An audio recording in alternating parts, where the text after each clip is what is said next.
You know, when Larry Walker was finally voted into Cooperstown last year, he was recognized this week for the induction, gave a very important speech about his connections with his home country of Canada and the fact that every Canadian supported him during his career with the Expos, Colorado, and the Cardinals. Larry Walker was a complete athlete. His 1997 season, again, ranks as one of the greatest of all time for any Major League Baseball player. But were it not for a failure on his part, or a failure for other people to recognize his hockey talent, which he had, he would never become a Major League Baseball player. Now, we're going to talk about the early career of Larry Walker, not his whole career, because that'll take days and days and days. But Larry Kenneth Robert Walker was born on December 1st, 1966 in Maple Ridge, a beautiful suburb of the Greater Vancouver region in British Columbia. Now, he was born to Larry Sr. and Mary Walker, both of Scottish descent. Now, Larry was the youngest of four boys, which included his brothers Barry, Kerry, and Gary. Common alliteration. The five men often played together in a fast-pitch softball league, frequently all in the same starting lineup. Walker grew up passing much of his free time playing street hockey, especially as part of a group of boys in the backyard and driveway of another boy named Rick Herbert. In that group was, of all people, Mr. Seabass, future Hockey Hall of Famer Cam Neely, who became one of Walker's close friends. Now, Walker dreamed of a career in the NHL as a goalie, only casually playing an occasional baseball game during the summer. He played hockey and volleyball at Maple Ridge Secondary School because baseball was not offered. One of his boyhood idols was NHL goalie Billy Smith, who played in 5 straight Stanley Cup Finals between 80 and 84, winning 4. Now, Walker sharpened his skills by blocking shots against Cam Neely. Brother Kerry, also a goalie, was drafted by the Habs in the 12th round of the 77 NHL entry draft. Now, at the age of 16, he was offered tryouts with Junior A teams in Regina, Saskatchewan, and Kelowna, BC. However, he was cut from both teams. Herbert, however, made the Regina Pats. Other offers Walker received were from the Western Hockey League squads, including Swift Current, which he toured. After seeing substandard conditions there, he decided that he no longer wanted to pursue hockey once he arrived at the rink, and subsequently focused his athletic aspirations on baseball. Now, the popularity of baseball in Canada during Walker's youth was minuscule, in contrast to the following it helped spawn related to his later success with the Expos. Previously, Canadian baseball luminaries were few and far between, but included the original Tip O'Neill, the first Canadian to win a Triple Crown back in '87, and Fergie Jenkins, Canada's first selectee to the American Baseball Hall of Fame in 1991. It was Walker who would help dramatically increase the profile of the sport in Canada. Now, part of the factors are Canada's short summers, which make it more challenging to play outdoors than the United States. Now, majority of Canadian players used to be developed in pre-collegiate and collegiate stages in the States. Now, recall Walker later in his Major League career, I'd never seen a forkball, never seen a slider, I didn't know they existed. I had never really seen a good curveball. In Canada, as a kid, would play 10 baseball games a year, 15 tops. Some pitchers had a thing they called a spinner, but nothing like this. Baseball just wasn't big. The weather was against it. Nobody ever played baseball thinking about making the major leagues. He was also unaware of many of the rules, attesting to his lack of experience playing when he turned into a pro player. Now, in '84, Walker played for the Coquitlam Reds of the BC Premier Baseball League. He was selected to join the Canadian team at the '84 World Youth Championships in Kinnersley, Saskatchewan. Now, at this event, he caught the eye of Expos scouting director, former manager Jim Fanning, after hitting a home run with a wooden bat, in contrast to all other players who were using metal bats.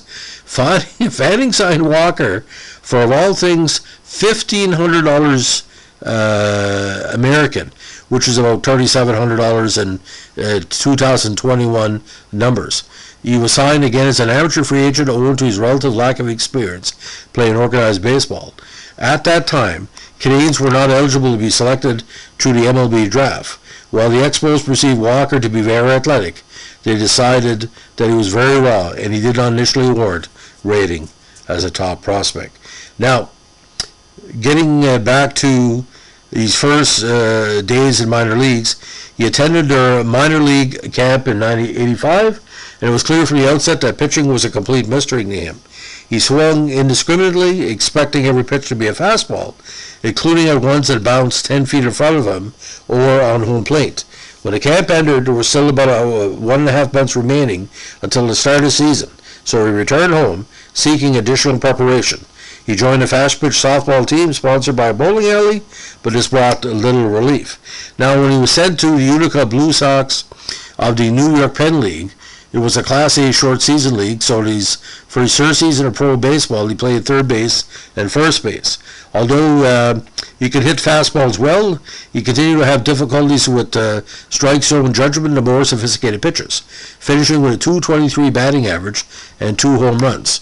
Now, former Major League Baseball player George Brett's brother Ken, who was managing the team, was less preoccupied with fielding a winning team than giving the athletic players the opportunity to experiment, and he allowed Walker to stay in the lineup as a regular, in part because of his willingness to learn. Walker heard that he would be released, but Brett recalled that he was just so tough, and marveled at his outstanding athleticism, freakish hand-eye coordination, and mental approach. That year he also had 12 stolen bases. Expos hitting coach Ralph Rose successfully lobbied him to be sent to the FIL, the Florida Instructional League.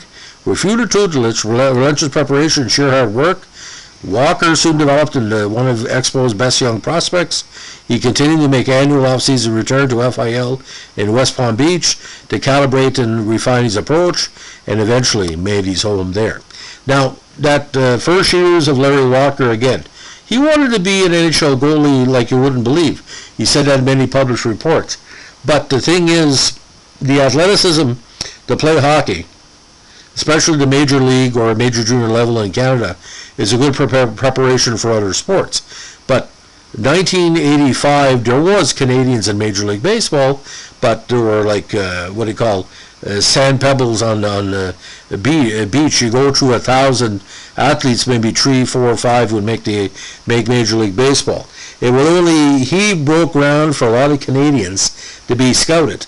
Like everyone said, I wonder if Halifax or Toronto or Kindersley or BC or Alberta, this is the next Larry Walker.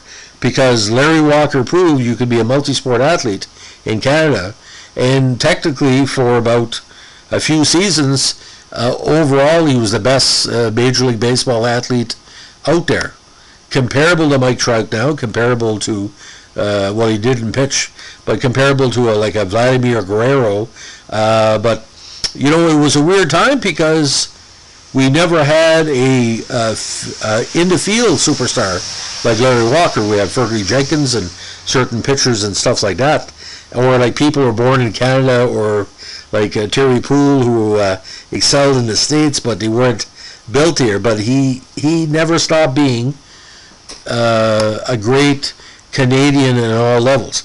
Now, what's kind of bizarre about Larry Walker, if you know a little bit about the idea about Baseball Hall of Fame. So let's put this in perspective. He's in the BC Sports Hall of Fame. He's a top 10 greatest male athlete on the list of Canada's top athletes of the 20th century. He's Canada Sports Hall of Fame, Canadian Baseball Hall of Fame, Colorado Sports Hall of Fame, and the National Baseball Hall of Fame. So, in other awards, of course, he won the Lionel Conacher Award in 98, the Lou Marsh in 98. He was Colorado's Player of the Year in 97 and 99. He was Montreal Expo Player of the Year in 92, MVP in the National League 1997, numerous player and won 7 Gold Glove Awards in the outfield, and numerous Silver Sluggers. But the Tip O'Neill Award, again, representing top Canadians, 87, 90, 92, 94, 95, 97, 98, 91, and shared with Corey Koski in 2001 and 2002, the great francophone pitcher Eric Gagné. So all-time record, just tremendous. 13 average, 383 home runs, 1,311 RBIs, 2,160 hits, in almost close to 2,000 games, 1988. So Larry Walker, congratulations, all the fans and the followers are very proud of you. But were it not for maybe hanging out with such a bunch of motivated players, including Cam Neely as youth, what are the odds? It's like Wayne Gretzky hanging out with Derek Jeter. That may sound weird, but that's what it was like. One guy won this way, one of the best power forwards ever in NHL history. He won the other way, and this guy, one of the best traditional all-around players in Major League Baseball history. Thanks for listening. Bye.